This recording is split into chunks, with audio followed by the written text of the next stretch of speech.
Senator Merkley, thank you for coming down to be with us today. You're welcome. I'm pleased to have the invitation. So energy independence, lots of presidents talk about it. None has delivered about it. That's a big issue of yours. Is this time different? Can we ever get there? Well, I'll tell you, we need to get there. The conversation that can bring people together across the aisle is about ending our importation of foreign oil. And certainly that's because it has a national security element. We pay an enormous amount to maintain the flow of oil from abroad, and the money goes into the hands of folks who don't necessarily share our values or approach to the world. It has a huge impact on the jobs debate that is at the heart of the American conversation right now. We're spending $1 billion a day on foreign oil. It's half of our trade deficit, which is a big issue. And that $1 billion a day spent here in America would create a lot more American jobs. So if you want to create wealth and jobs overseas, then purchase foreign oil. If you want to create wealth and jobs in America, then replace that oil with American energy. And then, of course, there is a very important dimension of our impact on the environment. And so we have these three pieces that should bring the conversation together. We're not there yet, though. We should be. So it sounds good. Okay, we don't want oil from the Middle East or from Nigeria, but that means more drilling at home. And then environmentalists get upset, don't drill off the coast, don't drill here. So are we willing to pay that price? I mean, is Oregon willing to pay that price? Well, I would be the last person to advocate drilling off the coast of Oregon. But let's look at what we have done. We have an enormous number of leases in the Gulf tied up by the major oil companies. And if you convert those to use it or lose it leases, so other competitors are in the mix, that would make a difference on the drilling front.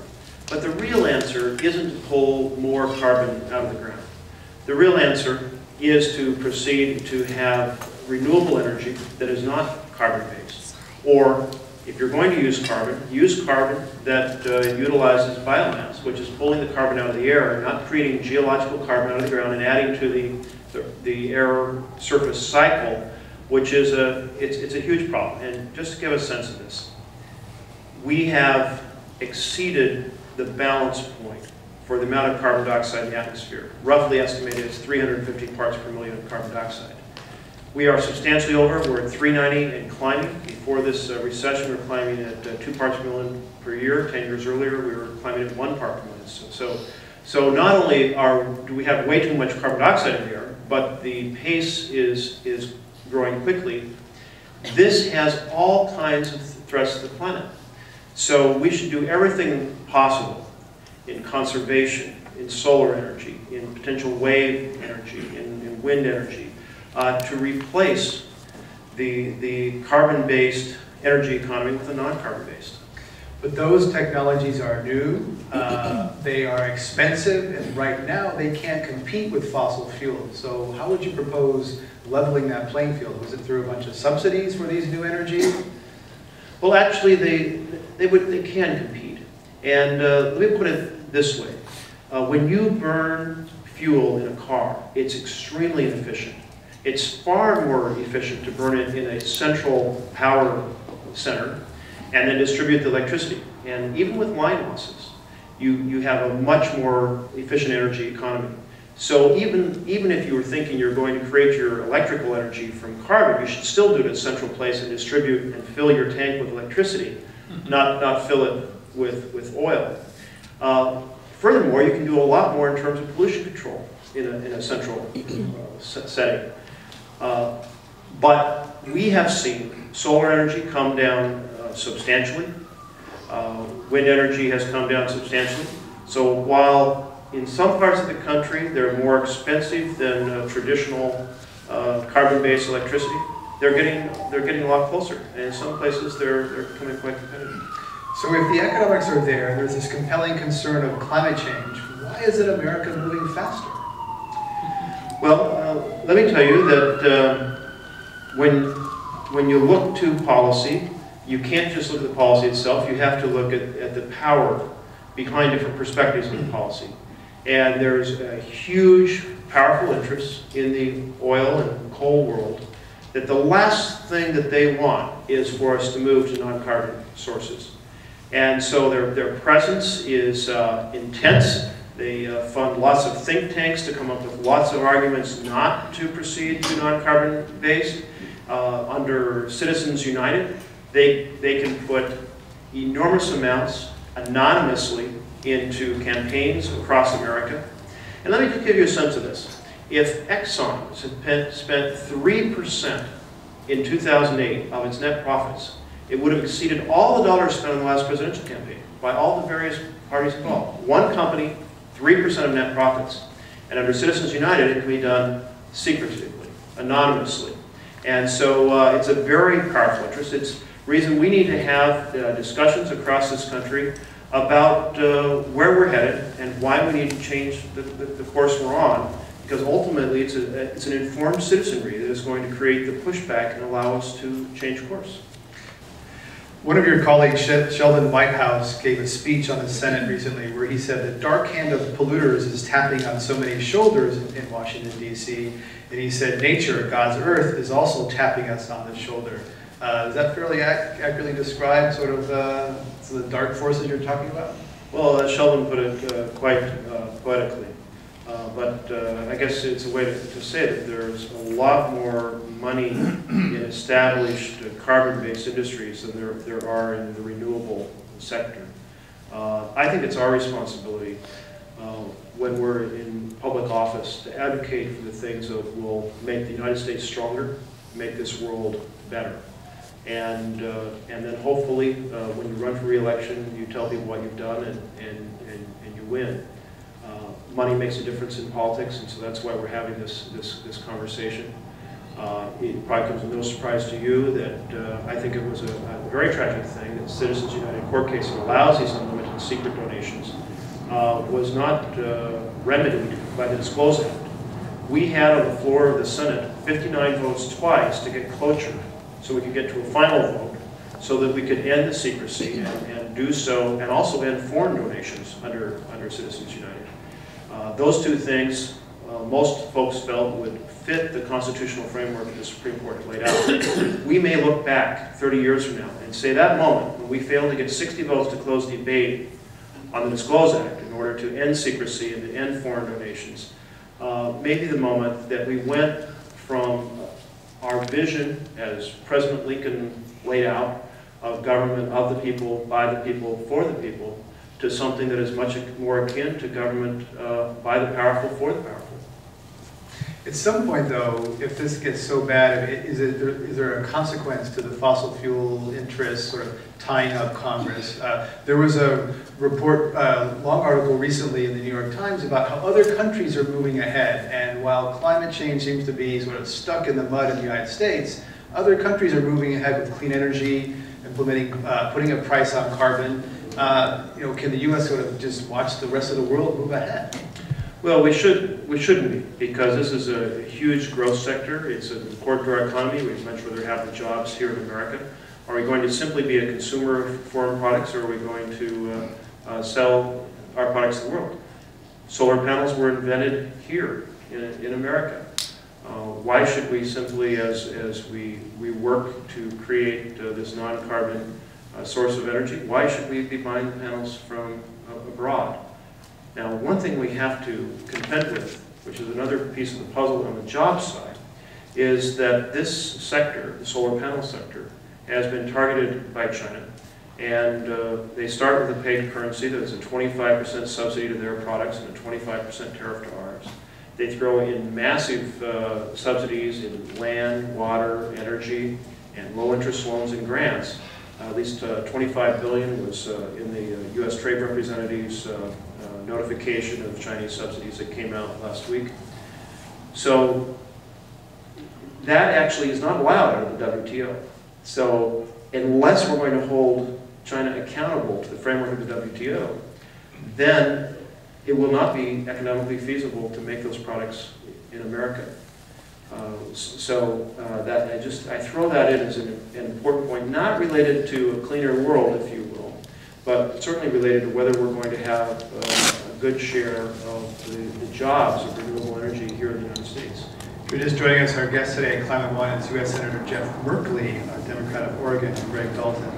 some people will say, okay, yeah, China bends the rules, maybe they're subsidizing solar, but we're not going to get back manufacturing jobs in the United States, whether it's for solar panels, toys, clothes, et cetera, that train has really left the station. Are you saying we could get that manufacturing if China stopped bending the rules or cheating, that those jobs, solar panels, could actually be made competitively in the U.S.? You know, there are 7 companies that filed a suit last week that are making solar panels here, and they're making them because they're selling them. But the rapid price differential that's been driven by the Chinese products are hurting them. And those differentials are being driven by the subsidies in China. It's a very capital-intensive manufacturing process. And the machines cost essentially the same anywhere you buy them in the world. So yes, we can compete on a level playing field. I wanted to get your opinion on a climate policy at the federal level. California last week just approved a cap and trade program, and what we're trying to do is show how California can be a leader in job growth and just like the value of putting a price on carbon.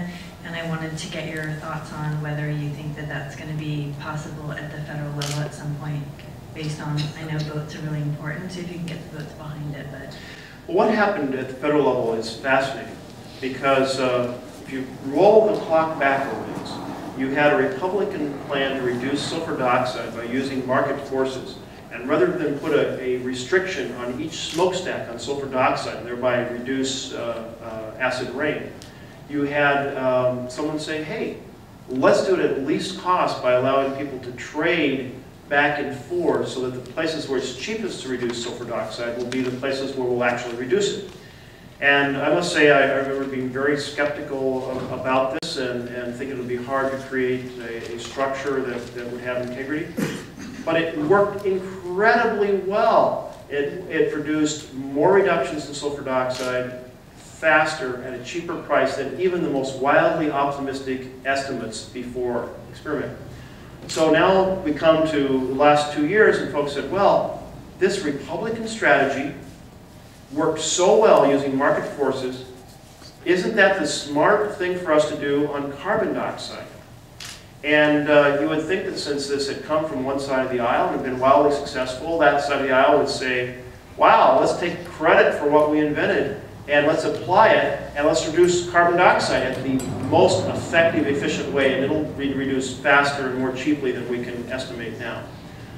But what happened was groups that have a deep interest in selling oil and coal worked to create think tank commentaries and talking points and persuaded the Republican world to, instead of talking about the market forces, talk about a job-killing energy tax. And so the policy was completely lost. I think that deep damage was done. I think we're going to have to look at the individual sectors, and that's freight. How do we move freight under rail and barges?